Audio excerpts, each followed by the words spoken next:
Shalom Jemaat GPPS Arjuna Surabaya.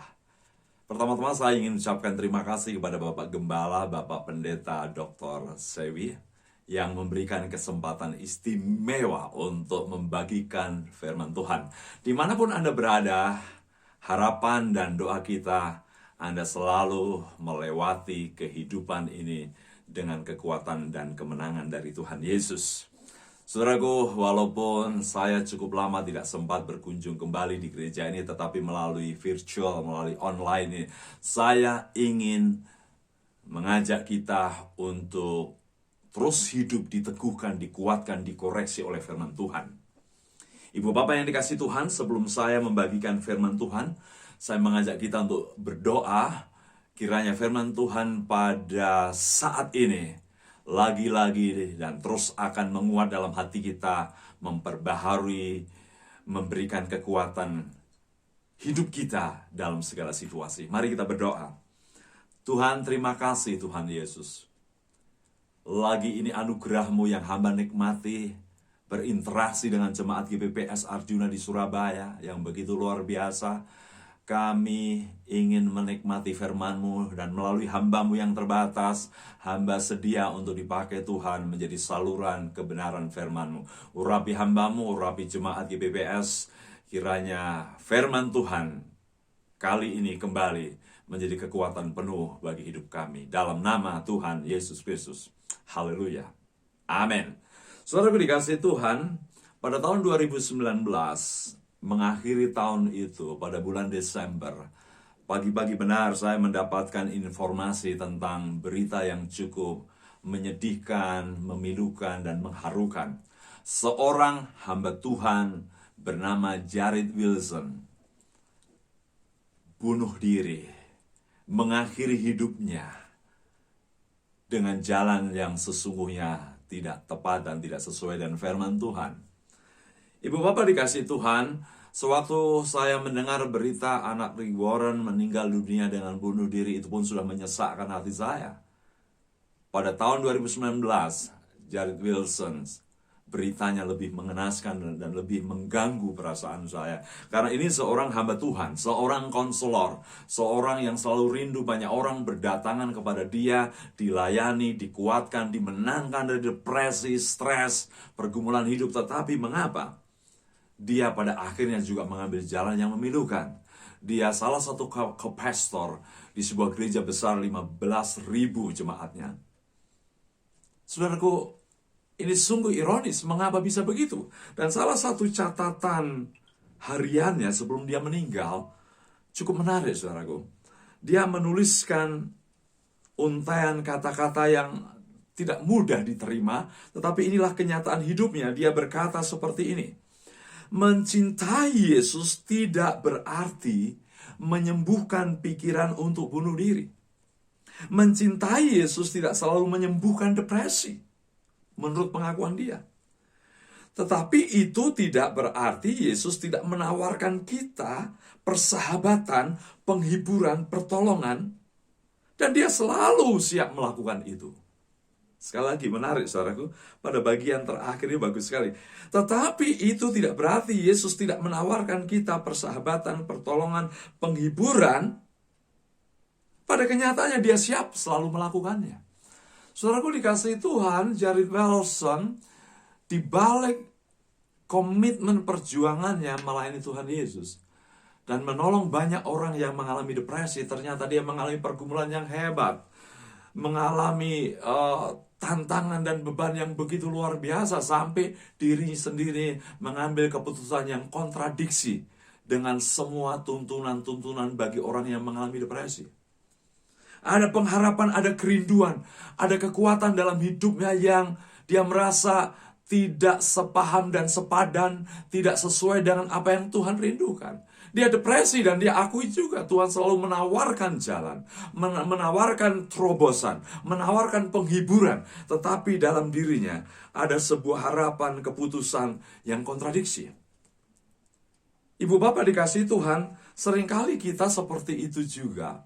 Walaupun kita percaya Kristus, walaupun kita menolong banyak orang, walaupun kita menguatkan banyak orang, seringkali dalam hidup kita ada harapan-harapan, ada kerinduan-kerinduan yang kita ikuti, yang kemudian menjadi semacam kekuatan dalam diri kita yang kita terus kejar, sampai kadang kita mau Tuhan memenuhi apa yang kita harapkan, Tuhan kita inginkan untuk menyelesaikan apa yang kita harapkan.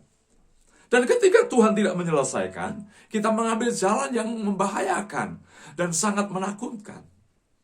Tema saya pada hari ini, yakni pemulihan harapan yang salah untuk menyembuhkan kekecewaan. Saya sangat menduga ada kekecewaan-kekecewaan, ada kerinduan hidup, ada keinginan yang terus mengakar dalam diri Jared Wilson yang ingin Tuhan melakukan itu. Bukan Tuhan tidak melakukan, bukan Yesus tidak menawarkan jalan keluar, tetapi Jared Wilson sering mengambil keputusan apa yang dia mau. Saudaraku, pada kesempatan ini saya mengajak kita merenungkan bagian dari perikop yang luar biasa, masih terkait dengan Minggu Kebangkitan.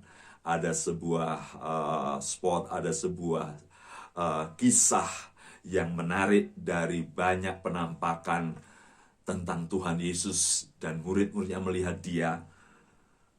Penampakan yang sebenarnya saya mengajak kita untuk melihat betapa orang percaya murid Yesus selalu perlu meluruskan harapannya sesuai dengan apa yang Tuhan mau, yang Tuhan inginkan, yang Tuhan jelaskan, bukan menurut apa yang kita mau. Karena kalau kita memaksa Tuhan untuk mengikuti harapan dan apa yang kita mau, maka celakanya kita kecewa dan bisa jadi hal-hal yang tidak masuk akal atau langkah-langkah yang buruk, yang jelek kita ambil. Saya sangat berharap ini menjadi pelajaran bagi kita, bagi saudara dan saya yang sedang bergumul dengan pengharapan, yang barangkali pengharapan itu keliru.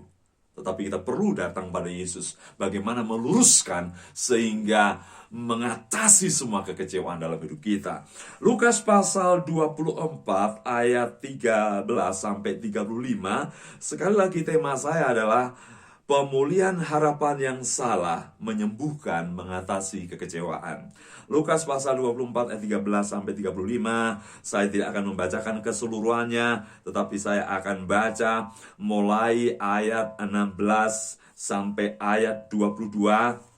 Setelah itu ayat 25 sampai ayat 28. Mari kita membaca firman Tuhan ayat 15 sampai 22, kemudian 25 sampai 28. Lukas pasal 24 ayat 13 sampai 35. Demikian bunyi firman Tuhan.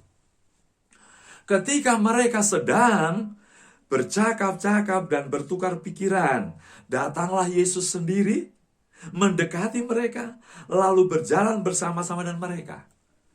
Tetapi ada sesuatu yang menghalangi mata mereka, sehingga mereka tidak dapat mengenal Dia. Yesus berkata pada mereka, "Apa yang kamu percakapkan sementara kamu berjalan?" Maka berhentilah mereka dengan muka muram, sedih, saudara. Seorang dari mereka namanya Kleopas menjawabnya, "Adakah engkau satu-satunya orang asing di Yerusalem yang tidak tahu apa yang terjadi di situ pada hari-hari belakangan ini?" Katanya, yaitu kata Yesus kepada mereka, "Apa itu?"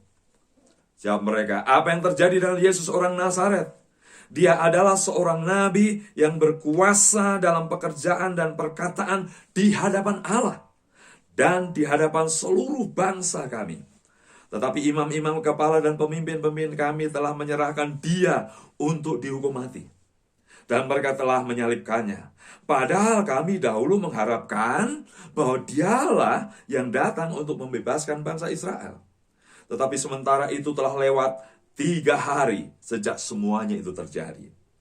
Tetapi beberapa perempuan dari kalangan kami telah mengejutkan kami. Pagi-pagi buta, mereka telah pergi ke kubur." Ayat 25 sampai 28.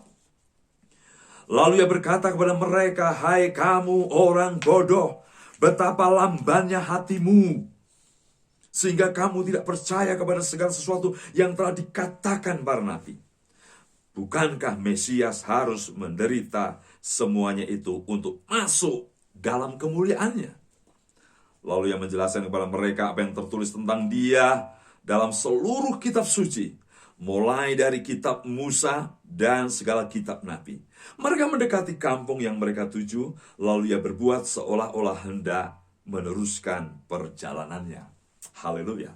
Saudaraku dikasihi Tuhan, di antara narasi-narasi kebangkitan yang semuanya pada dasarnya dalam rangka membuktikan bahwa Yesus betul-betul bangkit, saya tertarik dengan salah satu narasi perikop Lukas 24 ayat 13-35. Di balik kepentingan bahwa peristiwa ini ikut meyakinkan bahwa Yesus betul-betul bangkit, namun ada suatu pelajaran yang bagus sekali, yang saya sebut sebagai ada dua murid yang mengalami kekecewaan luar biasa karena harapan yang salah, dan Yesus mengarahkan kembali kepada harapan yang benar.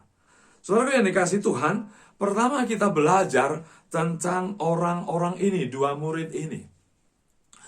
Fakta bahwa mereka salah paham pengharapan mereka tentang Yesus. Mereka salah paham pengharapannya tentang Yesus. Ibu bapak dikasihi Tuhan, kisah ini cukup panjang, tapi saya ingin shorten, saya perpendek saudara. Jadi intinya ada dua murid pada hari itu juga, berarti hari Minggu. Hari pertama minggu itu hari kebangkitan, sorenya dua orang ini menuju ke Emmaus. Disebut 7 mil jauh dari Yerusalem, 11 km lebih. Dan nampaknya orang ini sangat mungkin mereka murid-murid Yesus, tapi bukan murid-murid utama yang 12. Tapi mereka mengerti peristiwa perjamuan malam, perjamuan kudus. Mereka mengenal Yesus. Kleopas dan murid yang misterius itu, ada banyak penafsir menafsirkan ini mungkin Lukas tidak ngomong tentang dirinya. Oke lah, tetapi yang saya ingin tegaskan, ada dua murid, Kleopas dan murid yang tidak diberitahukan namanya itu. Mereka menuju ke Emmaus, dan nampaknya orang ini tidak berkesempatan atau tidak pergi ke kubur tempat Yesus dikuburkan dan Yesus sudah bangkit. Sore itu barangkali dari posisi jauh dari Yerusalem, dia mendengar para wanita membuktikan Yesus bangkit, dia sudah menuju ke Emmaus, jauh dari Yerusalem. Mengapa? Karena di ayat 22-23 dikatakan dia mendapatkan informasi dari wanita itu, informasi yang mengejutkan bahwa ia hidup. Kemudian juga pada pasal 24 ayat 24 dikatakan beberapa teman kami telah pergi ke kubur. Jadi dua murid ini sama sekali nampaknya tidak pergi ke kubur. Mungkin sekali dia kecewa dan cukup beralasan dia segera pulang menuju ke Emmaus. Saudara yang dikasihi Tuhan, mereka salah paham. Mereka adalah orang-orang Yahudi tentunya yang sangat mengharapkan bahwa Yesus Mesias itu kemarin-kemarin seharusnya tidak mati. Mereka akan memenuhi sebagian janji utama bahwa Israel akan dipulihkan, Israel akan disatukan, dunia penuh damai. Tidak ada Israel, tidak ada Yehuda lagi, tapi menjadi satu bangsa pilihannya. Dan itu sebenarnya keyakinan paten orang-orang Yahudi terhadap PL. Perspektif mereka bukan terutama perjanjian lamanya.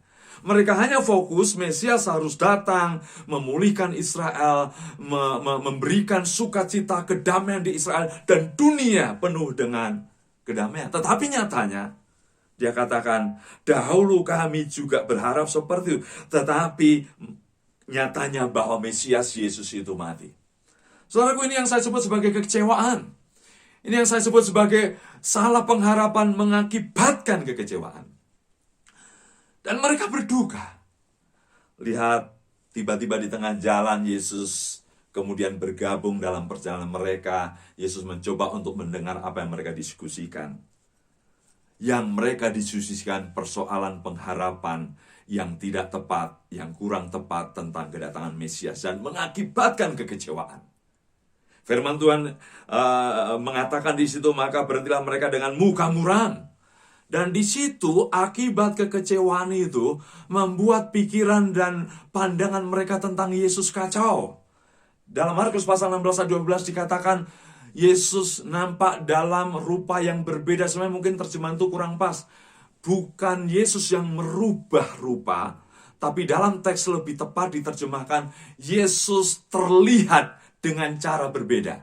Yesus yang tidak berubah, tampang dan penampilannya, tetapi ada gangguan dalam diri orang-orang yang salah harap tadi, Kleopas dan murid yang lain tadi, sehingga mereka tidak jelas Yesus.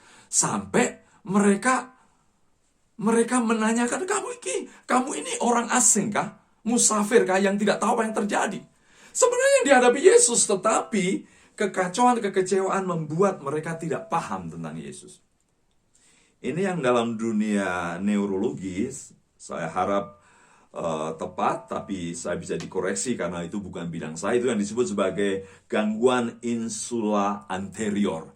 Jadi orang yang karena gangguan-gangguan perasaan dan mental tiba-tiba tidak bisa melihat sesuatu dengan clear. Jadi tidak tenang, tidak nyaman, kecewa karena harapan, membuat tidak bisa mengenal Yesus. Ini pelajaran bagi kita semua, saudaraku. Seringkali kita sebagai orang Kristen dituntun mengejar harapan-harapan yang kurang pas apa yang Yesus mau. Mungkin saja betul, tetapi tidak pas. Saudaraku, seperti dua murid Tuhan ini. Orang-orang ini kecewa. Dan kekecewaannya membuat mereka pergi, tidak segera menuju ke tempat kubur di mana Yesus bangkit. Saudara yang dikasih Tuhan, banyak orang Kristen hidupnya dirundung kekecewaan, kemarahan, tidak bertumbuh, dan mungkin tidak lagi intensif mencari dan memuliakan Yesus karena kecewa dan harapannya.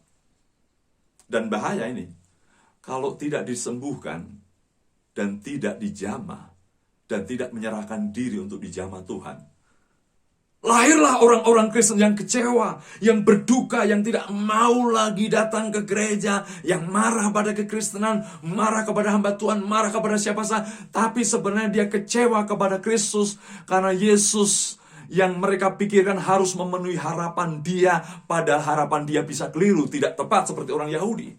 Orang Yahudi kecewa dengan Yesus karena harapan seutuh-utuhnya PL, ya, dia hanya pahami separuh. Akhirnya kecewa. Saudaraku, yang kedua yang menarik bagi saya, syukurlah Tuhan Yesus meluruskan pengharapan mereka, menepatkan dan mengarahkan pada firman Tuhan. Orang Yahudi mungkin kuasai Hebrew Bible atau dalam bahasa kita Perjanjian Lama, tetapi bukan berarti mereka komprehensif. Mereka ingin hanya melihat Mesias itu akan memimpin bangsa kami, memulihkan kembali secara politis, Israel, Yehuda bersatu, dan seluruh dunia damai. Yes, itu betul. Tapi jangan lupa itu baru sebagian dari harapan utuh. Bahwa pemulihan Israel harus dimulai dengan kedatangan Yesus yang menderita untuk manusia. Itu sebabnya di ayat 25, 26, 7, bagian kedua yang saya tekankan sebagai pemulihan harapan yang salah, membawa ketenangan, membawa penyembuhan. Saudaraku, di ayat 25 dan seterusnya sampai 35, ketika Yesus bergabung dengan mereka, Yesus siap-siap untuk memberikan penjelasan yang tepat. Sesungguhnya Mesias harus apa dulu yang dikerjakan. Apa yang dilakukan Yesus? Yesus tidak tanggung-tanggung. Yesus datang bersama mereka. Masih belum kelihatan bagi mereka bahwa dia Yesus. Mereka masih terblokir. Insula anteriornya masih terganggu. Yesus kemudian datang. Ayat 25. Datang dalam arti mulai bicara lebih aktif. Dia bilang apa? Hai kamu orang bodoh. Langsung saudara, Yesus memberikan penilaian kekeliruan harapan yang mereka alami. Dengan kata yang menarik dan tegas, hai kamu orang bodoh, faultless, tanpa berpikir.